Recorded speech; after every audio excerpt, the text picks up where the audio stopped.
J.K. Rowling's epic book series is so magical, it'd be impossible to include it all on screen. Welcome to WatchMojo.com, and today we're counting down our picks for the top 10 differences between the Harry Potter novels and movies. Difficult, very difficult. For this list, we're looking at characters, stories, or pretty much anything else that was left out when the Harry Potter books became movies. Since we're talking about major plot points and characters, you might want to put your extendable ears away and do some light reading and watching. This is light. Spoiler armus, and by that we mean spoiler alert. Ron, you spoiled everything! Number 10. Book, there's a Sphinx in the maze. Movie, no Sphinx. The Harry Potter novels offer some great riddle solving that unfortunately didn't make the final cut. For example, in The Philosopher's Stone, Hermione has to solve a potions riddle to help Harry confront Professor Quirrell. Tell me, what do you see? J.K. Rowling once again threw a puzzle at her characters in The Goblet of Fire, but here Harry has no help, trapped alone in a hedge maze during the Triwizard Tournament. While the movie version only has Harry escaping from some scary shrubbery, the book's maze houses menacing creatures. One such creature is a Sphinx that will only let Harry pass if he correctly answers a riddle. This character inclusion reminded readers of Rowling's background in mythology, while also suggesting that maybe Hermione rubbed off on Harry. Me, books and cleverness. There are more important things. Friendship and bravery. And Harry, just be careful. Number 9. Book, Animagi are explained. Movie, Animagi are not really explained. Please, sir. An animagus is a wizard who elects to turn into an animal. A werewolf has no choice. Do you know the difference between a werewolf and an animagus? If you've only seen the third Harry Potter movie, Hermione's explanation is all you get. However, the books go into greater detail about the process of turning into an animal and the laws surrounding it. We also learn that James Potter, Sirius Black, and Peter Pettigrew became unregistered animagi to accompany Remus Lupin whenever he transformed into a werewolf, and that they created the Marauders map to help sneak out of Hogwarts. Messrs. Mooney, Wormtail, Padfoot, and Prongs are proud to present the Marauders map. We owe them so much. So if you didn't read the books, it might have been confusing when Pettigrew became a rat, Sirius a dog, and even McGonagall a cat, though you know she did it legally.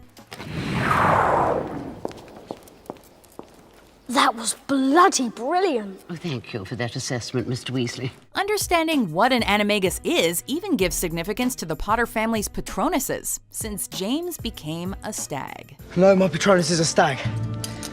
Right, yeah. Atlas. Number 8. Book, Peter Pettigrew is strangled to death by his silver hand. Movie, Peter Pettigrew does not die. Thank you, Master. Thank you. Remember when Voldemort gives Peter Pettigrew a shiny new hand after he sacrifices his real one to revive his master? The books prove that this wasn't just a gift. As Harry and company try to escape from Malfoy Manor in the Deathly Hallows, Pettigrew is all that stands in their way. Let her go. Get back. He briefly stops himself from killing the son of his best friend, but this proves to be his downfall, as he's then strangled to death by his own hand since he defied his master Voldemort. In the movie, Pettigrew is easily put out of commission by Dobby, who only disarms him, but does not kill him. Guess some things are too dark for the silver screen, huh?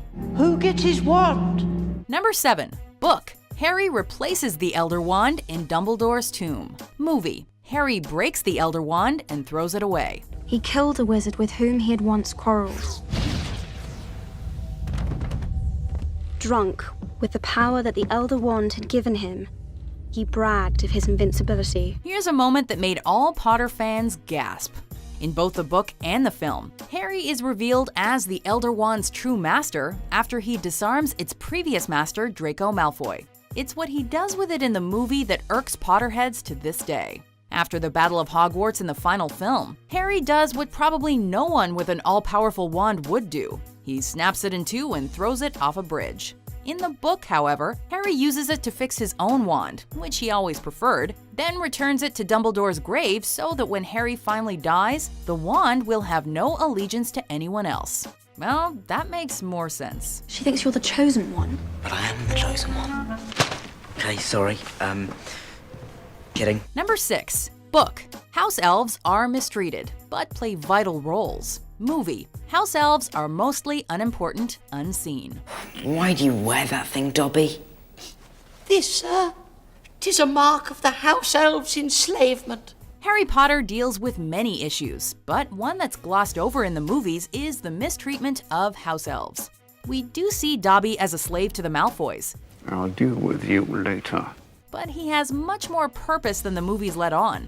For example, he's the one who gives Harry the gillyweed in the Goblet of Fire, not Neville. You're sure about this, Neville? Absolutely. For an hour. Most likely. Something else the movies don't show is that Dobby and other house elves are given proper employment in the Hogwarts kitchens. Plus, the films don't include the female house elf Winky, who cares for Barty Crouch Jr., gets fired, and is then employed at Hogwarts. Man, house elves deserve more credit. Just ask the creator of SPEW, the Society for the Promotion of Elfish Welfare, Hermione Granger. That is the general idea. It's brilliant. Number 5. Book. Harry and Hermione Miss Ron. Movie. Harry and Hermione slow dance to cheer up.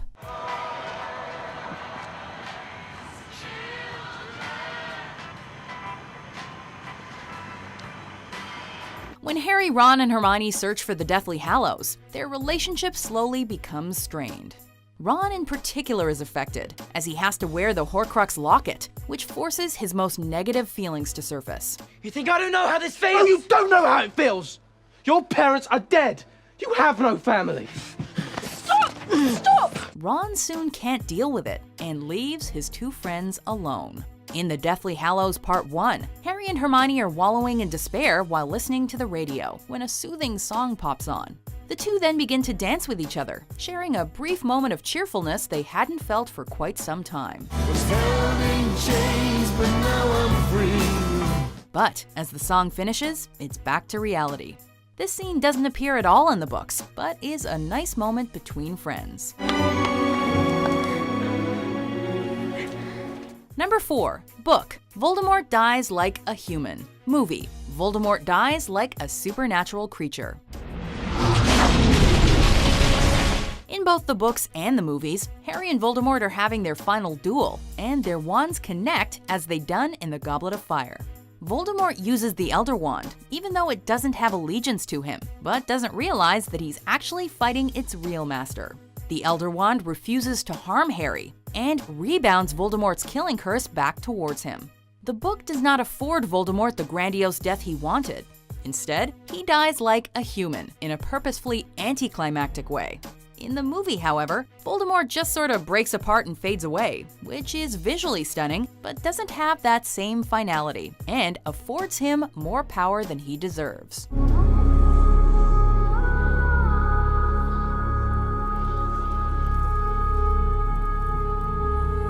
Number 3. Book. Peeves, Ludo Bagman, Charlie Weasley, and Teddy Lupin all exist. Movie. Peeves, Ludo Bagman, Charlie Weasley, and Teddy Lupin don't appear. Why, it's Potty Wee Potter! I'm Peeves, Potter, and you better watch out for me! When any book series is given the film treatment, some characters don't make the cut because they interfere with the pace, but we missed a few. Peeves the Poltergeist, a pesky ghoul who pulls pranks on staff and students at Hogwarts, is a fan favorite. The Ministry of Magic's head of the Division for Magical Games, Ludo Bagman, appears in the Goblet of Fire book, but not the film. On screen, the Weasley family's second eldest Charlie is only mentioned and shown in pictures. My parents decided to go to Romania to visit my brother Charlie. He's studying dragons there. But an especially upsetting omission is Teddy Lupin, son of Remus Lupin and Nymphadora Tonks. By the way, wait till you hear the news. Remus and All right, we'll have time for a cozy catch-up later. This book character represents the tragic cyclical nature of the series, as he's orphaned in the Battle of Hogwarts and essentially becomes his generation's Harry. And Remus, your son. Others will tell him what his mother and father died for. One day, he'll understand. They even cast the character. You have this new life, like you're doing your own thing and you're suddenly independent. Number 2. Book. Various characters visit St. Mungo's Hospital for magical maladies. Movie. St. Mungo's never appears. Yep, even the wizarding world needs a hospital. In the books, several wizards are injured enough to be sent to St. Mungo's, including Arthur Weasley after he's attacked by Nagini. Some patients are there permanently, like Gilderoy Lockhart, who suffers from a backfired memory charm. Bet you forgot about him. Who are you? Ron Weasley. Really?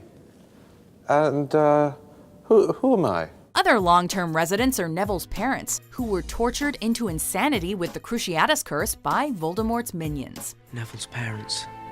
They suffered a fate worse than death, you ask me.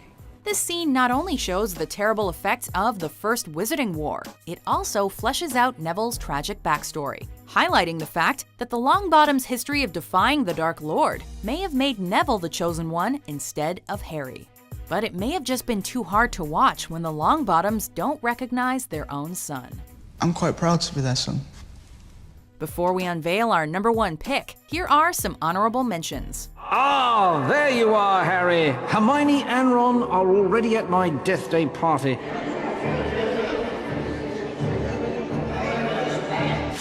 It's a firebolt. It's the fastest broom in the world. For me. But who sent it? No one knows. This came with it. How dare you steal that car?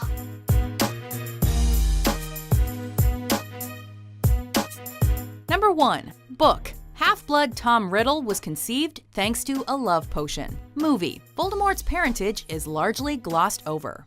Bone of the father unwillingly given. When Dumbledore takes Harry through Voldemort's past in the movies, we learn a little about how he went from orphan boy to the Dark Lord. I can make things move without touching them. I can make animals do what I want without training them. I can make bad things happen to people who are mean to me. The books, however, tell the full story. Voldemort is the son of the witch Merope Gaunt and the muggle Tom Riddle. Merope fell in love with Tom Riddle, and with the help of a love potion, she married him and became pregnant. Rowling has said it's important that Voldemort was conceived as a result of force rather than real love, as it explains why he cannot feel love. Merope eventually stopped using the potion, hoping Riddle actually loved her. Unfortunately, he abandoned both Merope and their unborn son. This explains Voldemort's hatred of Muggles, as well as Half-Bloods, as he himself is one. You're Voldemort. Surely you didn't think I was going to keep my filthy Muggle father's name? Do you agree with our list? Were we put under a confundus charm when we made this? Harry! I protest! Harry, did you put your name in a goblet of fire? No, sir. You asked one of the oldest students to do it for you? No, sir. You're absolutely sure? Yes, sir. For more magical top 10s published every day, be sure to subscribe to WatchMojo.com. I think it is clear that we can expect great things from you. After all, he who must not be named